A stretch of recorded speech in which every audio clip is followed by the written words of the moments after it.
En la historia de México, ciertos eventos quedan grabados en la memoria colectiva no por su magnitud pública, sino por el silencio ensordecedor que los rodea. Lo que están a punto de escuchar no aparecerá en los libros de texto, no será mencionado en conferencias oficiales, y probablemente jamás será confirmado por las autoridades.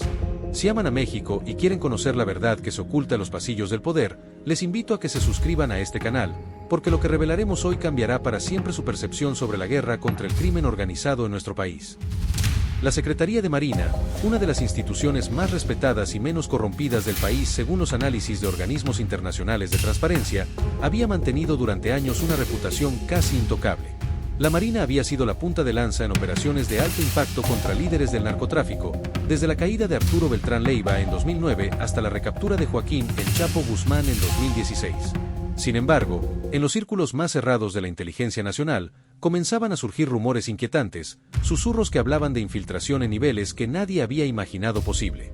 La figura central de nuestra historia permanecía en las sombras, conocida solamente por su nombre en clave dentro de los expedientes más clasificados del Centro Nacional de Inteligencia, la Dama de Hierro.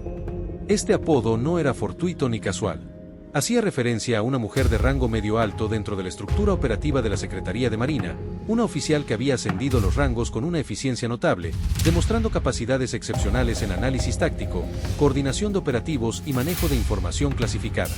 Su historial oficial era impecable, graduada con honores de la heroica Escuela Naval Militar, especializada en inteligencia estratégica en instituciones de Estados Unidos y Colombia, condecorada en múltiples ocasiones por su participación en operaciones exitosas contra células criminales en Michoacán, Jalisco y Colima.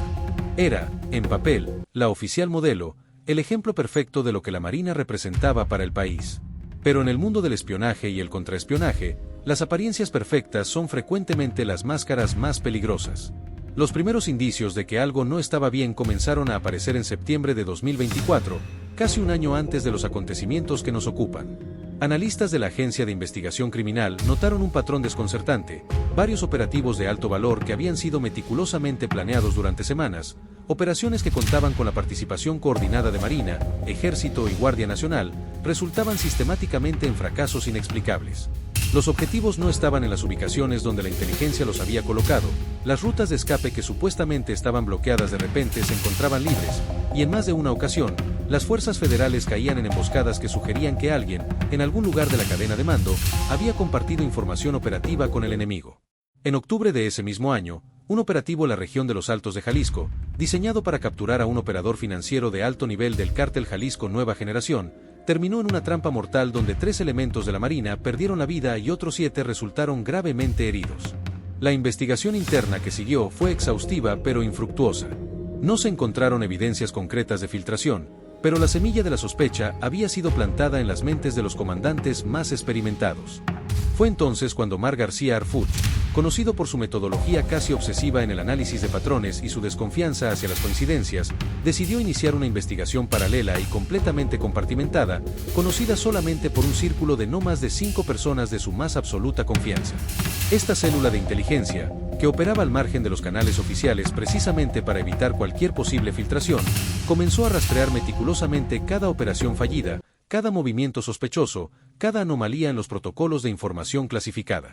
Durante meses, trabajaron en silencio absoluto, cruzando bases de datos, interceptando comunicaciones, siguiendo el rastro del dinero a través de cuentas bancarias aparentemente desvinculadas, analizando patrones de comportamiento y movimientos geográficos. El trabajo era minucioso, casi arqueológico, desentrañando capa tras capa de engaños cuidadosamente construidos. La investigación llevó a los analistas de García Harfuch a identificar ciertas anomalías financieras en las cuentas de familiares cercanos de diversos oficiales de seguridad. Depósitos inexplicables, adquisición de propiedades cuyo valor excedía ampliamente los ingresos declarados, viajes frecuentes a ciudades conocidas por ser centros de operaciones del CJNG. Sin embargo, la verdadera revelación llegó en noviembre de 2025, cuando un informante dentro de la estructura del cártel Jalisco Nueva Generación, conocido en los expedientes como Fuente Zafiro, proporcionó información que cambiaría el curso de la investigación por completo. Fuente Zafiro, cuya identidad real permanece clasificada hasta el día de hoy y cuya seguridad fue garantizada mediante su reubicación completa bajo el programa de protección de testigos, reveló la existencia de lo que denominó el activo Corona. un infiltrado de altísimo nivel dentro de las instituciones federales de seguridad que proporcionaba información crítica directamente al círculo más íntimo de Nemesio Oseguera Cervantes, mejor conocido como El Mencho, líder máximo del Cártel Jalisco. Nueva generación. Según el testimonio de Fuente Zafiro, este activo no era un simple informante sobornado o chantajeado, sino alguien que había sido sistemáticamente cultivado durante años, posiblemente desde su etapa de formación académica, alguien cuya lealtad al cártel había sido construida a través de una combinación de ideología, resentimientos personales contra el sistema, y por supuesto, cantidades extraordinarias de dinero. La descripción que Fuente Zafiro proporcionó del activo Corona fue lo suficientemente específica como para reducir el universo de sospechosos a un grupo muy pequeño. Mujer, entre 35 y 40 años, rango de comandante o capitán de corbeta dentro de la Marina, con acceso directo a información clasificada de nivel estratégico, historial de despliegues en la región del Pacífico, particularmente en Jalisco y Colima. Cuando los analistas de García Harfuch cruzaron estos parámetros con sus propias investigaciones paralelas, un nombre emergió con una claridad que resultaba tan obvia como aterradora: la comandante Adriana Solís Mendoza, conocida dentro de los círculos operativos simplemente como la Dama de Hierro. La revelación de que una oficial de ese nivel, con ese historial y esa reputación, pudiera ser un activo enemigo representaba no solamente un fracaso de inteligencia, sino una crisis existencial para las instituciones de seguridad mexicanas. Si el CJNG había logrado infiltrar a alguien tan profundamente en la estructura de la Marina, ¿qué otras instituciones habían sido comprometidas? ¿Cuánta información clasificada había sido filtrada durante los años que Solís Mendoza había operado sin ser detectada? ¿Cuántas operaciones habían fracasado por su traición? ¿Cuántos elementos de seguridad habían perdido la vida porque alguien les había tendido una trampa desde adentro?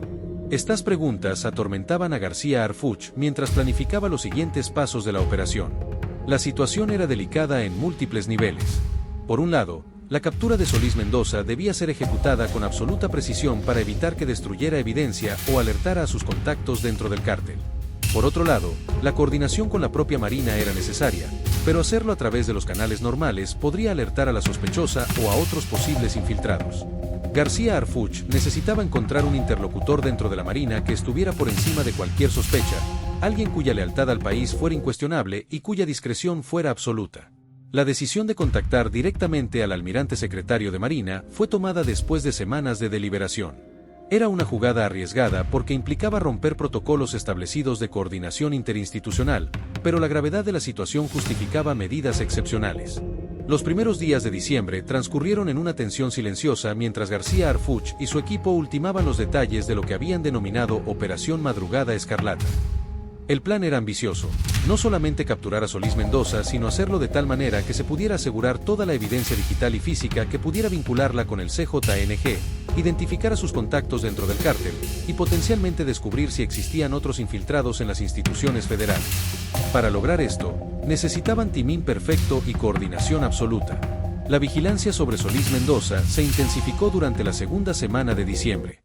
Equipos de inteligencia siguieron cada uno de sus movimientos sin que ella lo notara, interceptaron sus comunicaciones telefónicas y digitales utilizando tecnología de punta proporcionada por agencias de inteligencia extranjeras aliadas, y mapearon toda su red de contactos personales y profesionales.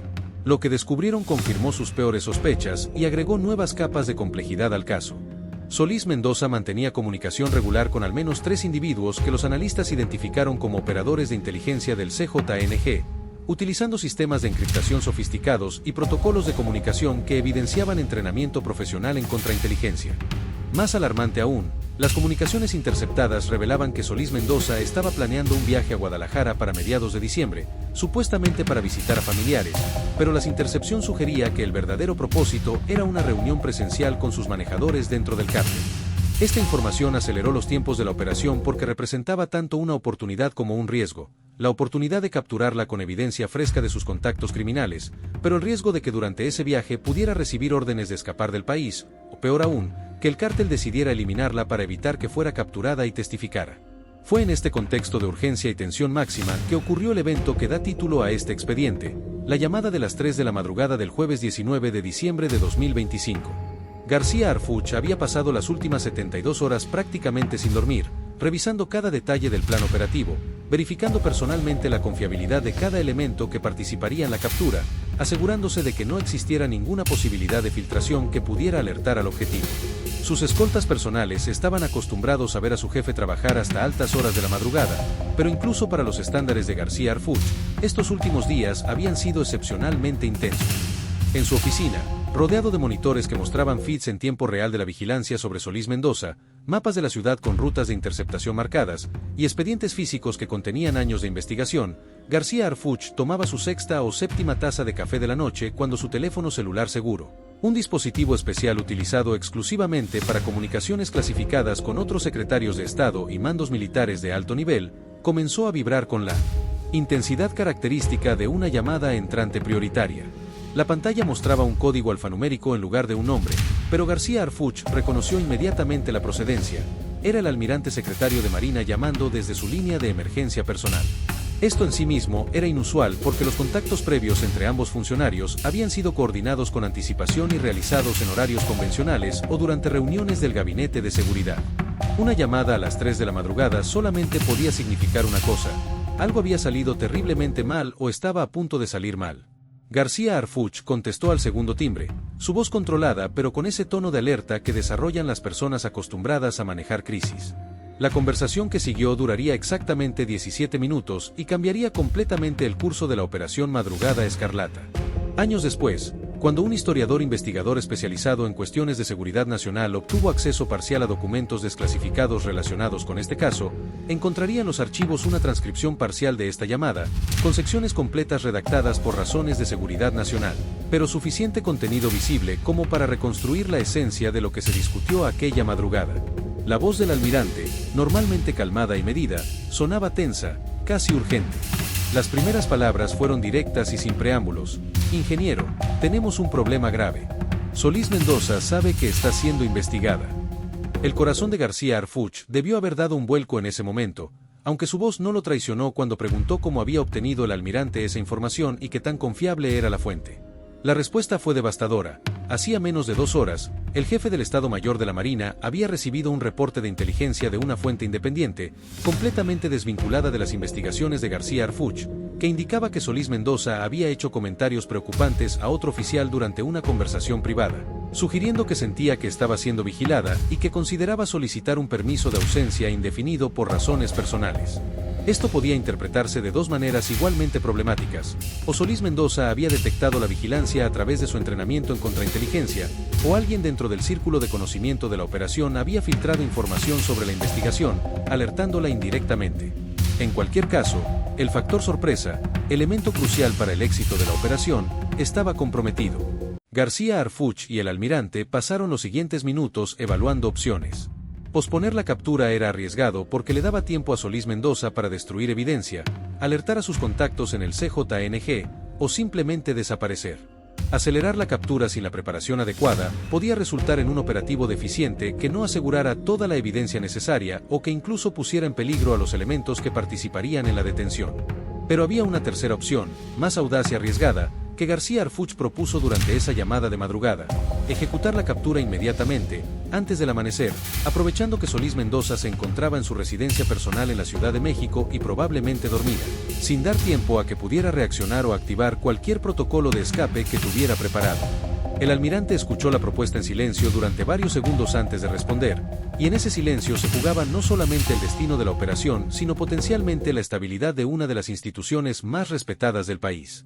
Finalmente, con una firmeza que dejaba claro que entendía perfectamente la gravedad de la decisión, el almirante dio su autorización, pero con una condición no negociable: elementos de la Marina debían participar directamente en la captura, no solamente como gesto simbólico de que la institución estaba limpiando su propia casa, sino también para garantizar que el proceso se realizara con apego estricto a protocolos institucionales y que existiera un registro completo y verificable de cada paso del operativo. García Harfuch aceptó de inmediato porque comprendía la delicadeza política de la situación. Esta no era simplemente la captura de una criminal, era un momento que definiría la relación de confianza entre las instituciones de seguridad del país y pondría a prueba la capacidad del Estado mexicano para reconocer y corregir sus propias vulnerabilidades. La llamada terminó con ambos funcionarios comprometiéndose a mantener una línea de comunicación abierta durante las siguientes horas y acordando un punto de encuentro donde se coordinarían los detalles finales antes de ejecutar la captura. En el momento en que García Harfuch colgó el teléfono, la maquinaria operativa se puso en marcha con una velocidad y eficiencia que solo es posible en organizaciones altamente entrenadas. Llamadas fueron hechas, equipos fueron activados, rutas fueron verificadas, órdenes fueron transmitidas a través de canales seguros.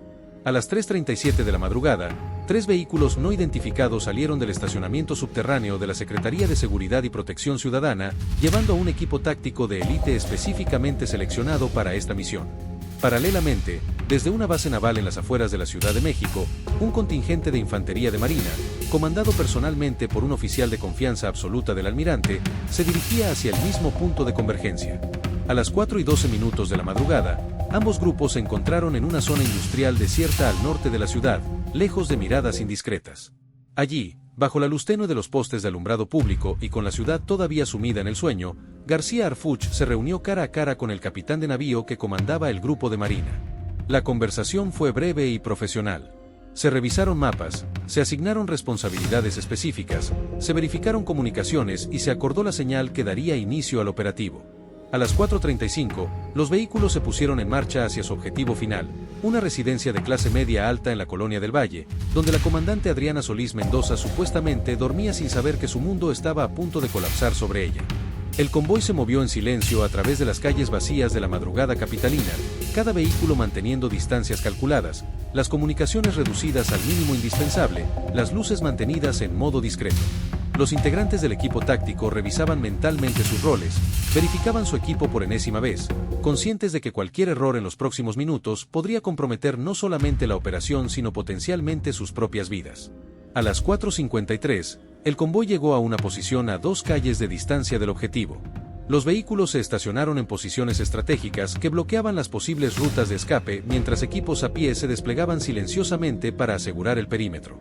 Francotiradores tomaron posiciones en azoteas cercanas, no con intención de disparar sino para proporcionar observación elevada y cobertura en caso de que la situación se complicara. Equipos de inteligencia técnica activaron sistemas de interferencia de comunicaciones para evitar que, en caso de que Solís Mendoza despertara y se diera cuenta de lo que estaba ocurriendo, pudiera alertar a sus contactos externos. A las 5:02, con el cielo todavía oscuro pero con los primeros indicios de claridad apareciendo en el horizonte oriental, García Harfuch dio la orden de proceder. El equipo de entrada, compuesto por elementos tanto de Marina como de Fuerzas Especiales de Seguridad Ciudadana, se aproximó a la puerta principal de la residencia. No hubo dramatismo innecesario, no se utilizó fuerza explosiva para derribar puertas, la aproximación fue silenciosa y profesional. Un técnico especializado abrió la cerradura en menos de 30 segundos y el equipo ingresó en formación táctica, armas listas pero con órdenes estrictas de evitar el uso de fuerza letal a menos que la situación lo demandara absolutamente. La residencia estaba oscura y silenciosa. El equipo se movió con linternas tácticas verificando cada habitación, asegurando cada espacio. Fue en el segundo piso, en la recámara principal, donde encontraron a Solís Mendoza. Contrario a lo que esperaban, no estaba durmiendo. Estaba sentada en el borde de su cama, completamente vestida, como si hubiera estado esperando. Sobre la mesa de noche, un teléfono celular mostraba una pantalla encendida. La expresión en su rostro, según describirían después los elementos que participaron en la captura, no era de sorpresa ni de miedo, sino de resignación, casi de alivio, como si la espera finalmente hubiera terminado. Sabía que vendrían. Fueron sus primeras palabras, dichas con una calma que resultaba desconcertante en las circunstancias. No ofreció resistencia cuando le informaron que estaba siendo detenida, no hizo preguntas sobre los cargos, simplemente se puso de pie y extendió las manos para que le colocaran las esposas. El registro de la residencia que siguió fue meticuloso y reveló evidencia que superaba incluso las expectativas más optimistas de los investigadores. En una caja fuerte oculta detrás de un falso panel en el closet de la recámara, los elementos encontraron múltiples dispositivos de almacenamiento digital, teléfonos celulares adicionales, documentación física que incluía mapas con ubicaciones marcadas de instalaciones militares, listas de nombres que posteriormente serían identificados como oficiales de diversas instituciones de seguridad, y más revelador aún, cantidades significativas de efectivo en dólares estadounidenses y pesos mexicanos, que ascendían a poco más de 2 millones de pesos. Había también registros escritos a mano, una especie de diario operativo donde Solís Mendoza había documentado encuentros, transferencias de información, instrucciones recibidas. Era evidencia más que suficiente para construir un caso criminal sólido, pero más allá de eso, representaba una ventana inquietante hacia la magnitud de la infiltración del crimen organizado en las instituciones del Estado. Mientras el equipo forense fotografiaba y catalogaba cada pieza de evidencia, Solís Mendoza fue trasladada a un vehículo blindado para su traslado a instalaciones seguras donde sería procesada. Durante el trayecto, acompañada por elementos de ambas instituciones, mantuvo un silencio casi absoluto, roto solamente en una ocasión cuando, mirando por la ventana hacia la ciudad que comenzaba a despertar con los primeros rayos del sol, murmuró algo que uno de los elementos alcanzó a escuchar y que quedaría registrado en el informe oficial. Esto es más grande de lo que cualquiera de ustedes puede imaginar. La frase resultaría profética en las semanas siguientes. El procesamiento de toda la evidencia digital recuperada de la residencia de Solís Mendoza reveló una red de corrupción e infiltración mucho más extensa de lo que inicialmente se había anticipado. Los dispositivos contenían años de comunicaciones encriptadas con múltiples individuos dentro del CJNG, pero también, y esto resultaba aún más preocupante, comunicaciones con personas que análisis posteriores identificarían como miembros de otras instituciones federales y estatales. La comandante Solís Mendoza no había operado sola, era parte de una red coordinada de infiltrados que el CJNG había cultivado durante años en un esfuerzo sistemático por comprometer las capacidades de inteligencia y operación del Estado mexicano. Los interrogatorios que siguieron fueron conducidos por especialistas en técnicas avanzadas de entrevista, sin recurrir a métodos que violaran los derechos humanos de la detenida, pero utilizando aproximaciones psicológicas diseñadas para construir rapport y gradualmente obtener información voluntaria. Durante las primeras 48 horas, Solís Mendoza se mantuvo en silencio casi total, respondiendo únicamente a preguntas básicas sobre su identidad y rechazando consistentemente discutir cualquier aspecto de sus presuntas actividades criminales. Sin embargo, algo cambió el tercer día cuando los investigadores le presentaron evidencia específica de comunicaciones donde ella había proporcionado información que directamente resultó en la muerte de 3 elementos de Marina durante el operativo fallido de octubre del año anterior. La confrontación con esta evidencia pareció quebrar algo en su determinación. Solís Mendoza solicitó hablar con un representante legal, derecho que por supuesto le fue garantizado inmediatamente, pero posteriormente, después de consultar con su abogado, tomó la decisión de cooperar parcialmente con la investigación a cambio de consideraciones en su eventual sentencia. Lo que reveló durante las sesiones subsecuentes de interrogatorio, pintaba un cuadro aterrador de cómo el crimen organizado había evolucionado sus tácticas de infiltración institucional. Según su testimonio, que posteriormente sería corroborado con evidencia independiente, el CJNG había implementado desde finales de la década de 2010 un programa sistemático de identificación y reclutamiento de candidatos prometedores dentro de las instituciones de seguridad. El proceso era paciente y metodológico. Identificaban a oficiales jóvenes con potencial de ascenso, estudiaban sus perfiles psicológicos, sus necesidades económicas, sus resentimientos personales o profesionales, y luego hacían aproximaciones cuidadosas a través de terceros que no tenían vínculos obvios con organizaciones criminales.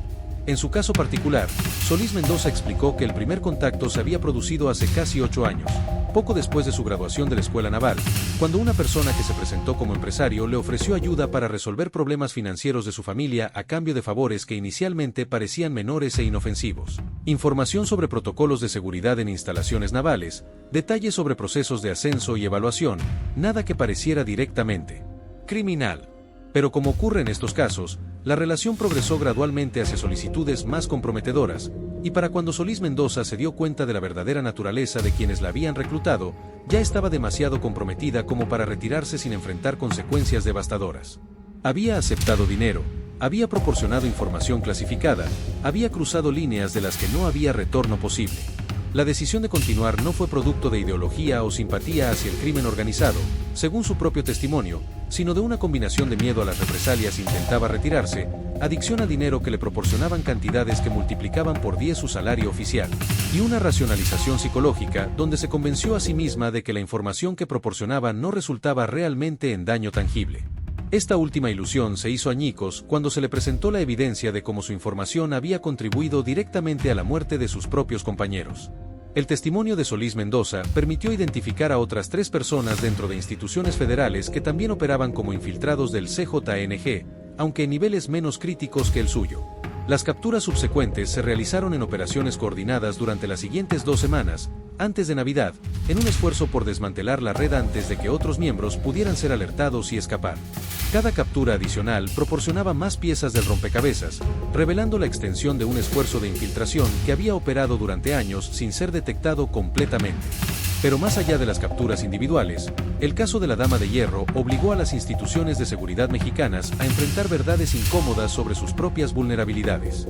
Si el CJNG había logrado infiltrar a alguien de este nivel en la Marina, una de las instituciones menos corrompidas del país, ¿qué podía decirse de otras instituciones con historiales más problemáticos? ¿Cuántos otros infiltrados permanecían sin detectar? ¿Cómo se podía reconstruir la confianza interna cuando cualquier colega podía potencialmente ser un activo enemigo? Estas preguntas generaron un proceso de revisión institucional sin precedentes. Se implementaron nuevos protocolos de verificación de confiabilidad, se reforzaron los mecanismos de compartimentación de información clasificada, se establecieron sistemas de vigilancia interna que muchos criticaron como excesivos, pero que las autoridades defendieron como necesarios en el contexto de una guerra contra enemigos que habían demostrado capacidad para penetrar las defensas institucionales más robustas. La noticia de la captura nunca fue oficialmente confirmada por las autoridades. No hubo conferencia de prensa, no se emitieron boletines oficiales, no aparecieron fotografías de la detenida en medios de comunicación.